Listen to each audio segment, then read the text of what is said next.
How do you feel about the political trends of the United States, the Western world? The way everybody feels, except more consciously. I feel that it is terrible, that you see destruction all around you, and that you are moving toward disaster until and unless all those welfare state conceptions have been reversed and rejected. It is precisely these trends which are bringing the world to disaster, because we are now moving towards complete collectivism or socialism, a system under which everybody is enslaved to everybody. And we are moving that way only because of our altruist morality. Yes, but you say everybody is enslaved to everybody, yet this came about democratically, and free people in a free country voted for this kind of government, wanted this kind of legislation. Do you object to the democratic process? I object to the idea that people have the right to vote on everything.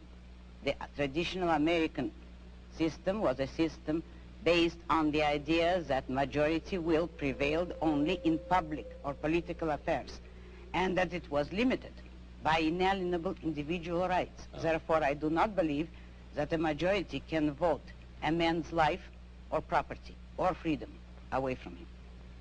Therefore, I do not believe that if a majority votes on any issue, that this makes the issue right. It doesn't. All right. Then how do we arrive at action? How should we arrive at action?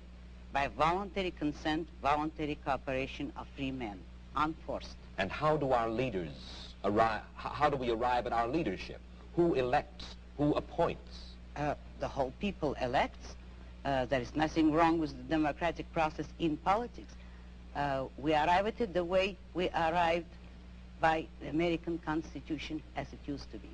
By the constitutional process as we had it, people elect officials, but the powers of those officials, the powers of government are strictly limited. They will have no right to initiate force or compulsion against any citizen except a criminal. Those who have initiated force will be punished by force, and that is the only proper function of government. What we would not permit is the government to initiate force against people who have hurt no one, who have not forced anyone. We would not give the government or the majority or any minority the right to take the life or the property of others. That was the original American system. When you say take the property of others, I imagine that you're talking now about taxes. Yes, I am. And you believe that there should be no right by the government to tax. You believe that there should be no such thing as welfare legislation, unemployment compensation, regulation during times of stress, certain kinds of rent controls and things like that. That's right. I'm opposed to all forms of controls. I am for an absolute, laissez-faire, free, unregulated economy. Let me put it briefly. I'm for the separation of state and economics, just as we had separation of state and church, which led to peaceful coexistence among different religions after a period of religious wars. So the same applies to economics. If you separate the government from economics, if you do not regulate production and trade, you will have peaceful cooperation and harmony and justice among men. You are certainly enough of a political scientist to know that certain movements spring up in reaction to other movements. The labor movement, for instance, certain social welfare legislation. This did not spring full-blown from somebody's head, out of a vacuum. This was a reaction to certain abuses that were going on. Isn't that true, Ian? Not always. It actually sprang up from the same source as the abuses.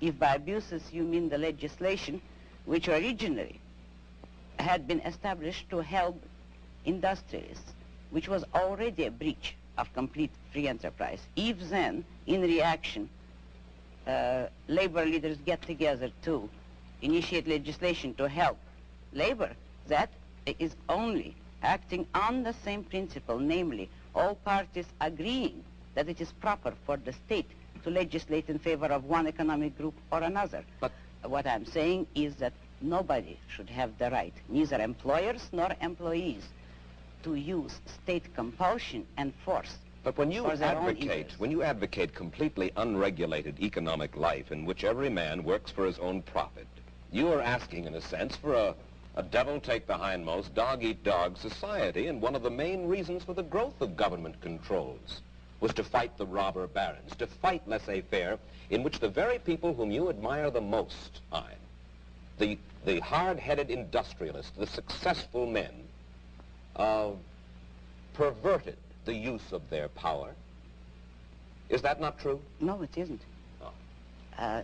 This country was made not by robber barons, but by independent men, by industrialists who succeeded on sheer ability. And having, by of course they ability, succeeded. I mean without political force, help, or compulsion. But at the same time, there were men, industrialists, who did use government power as a club to help them against competitors. They were the original collectivists. Today, the liberals believe that that same compulsion should be used against the industrialists for the sake of workers. But the basic principle there is, should there be any compulsion? And the regulations are creating robber barons. They are creating capitalists with government help, which is the worst of all economic phenomena. I think that you will agree with me when I say that you do not have a good deal of respect for the society in which you and I currently live. You think that we're going downhill fairly fast. Now, I would like you to think about this question, and you'll have a minute intermission to ponder it and then come back and answer it. Do you predict dictatorship and economic disaster for the United States if we continue on our present course? Do you? And we'll get Ayn Rand's answer in just a moment. And now back to our story. All right, Ayn Rand, what I'd like to know is this. Since you describe it as happening in your novel Atlas Shrugged, do you actually predict dictatorship and economic disaster for the United States? If the present collectivist trend continues, if the present anti-reason philosophy continues, yes, that is the way the country is going. But I do not believe in historical determinism, and I do not believe that people have to go that way. Men have the free will to choose and to think. If they change their thinking, we do not have to go into dictatorship. Yes, but how can you expect to reverse this trend when, as we've said, the country is run by majority rule through ballot, and that majority seems to prefer to vote for this modified welfare state? Oh, I don't believe that. You know as well as I do that the majority today has no choice. What do you mean? The majority has never been offered a choice between controls and freedom. How do you account for the fact that an almost overwhelming majority of the people who are regarded as our leading intellectuals and our leading industrialists, the men whom you seem to admire the most, the men with the muscle and the money, favor the modified capitalism that we have today? Because it is an intellectual issue. Since they all believe in collectivism, they do favor it.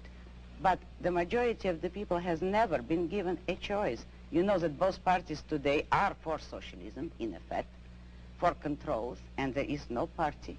There are no voices to offer an actual pro-capitalist, laissez-faire economic freedom and individualism.